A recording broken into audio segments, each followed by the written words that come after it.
পাঙ্গাস মাছ ঝোল করা হলো। আর পাঙ্গাসটা ছিল 6 কেজি ওজনের, তার থেকে এই মাঝখান থেকে 2 পিস আনা হয়েছে।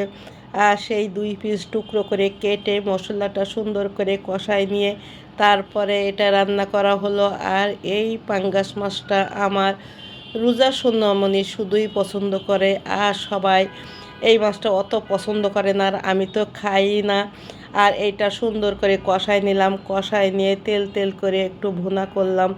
আর এই ভুনাটা আমার রোজা সোনামণি বলছে অনেক টেস্টি হয়েছে নান্না, আর খেতে অনেক মজা হয়েছে, আমাকে আবার এনে দেবা। আমাদের বাসায় সবাই খায় না বলে আস্ত আনা হয় না। এটা কেটে 2 পিস আনা হয়েছে, সেই 2 পিস ওর জন্য ভুনা করে দিলাম। আর এইটা খেতেও খুবই তৃপ্তি পেয়েছে।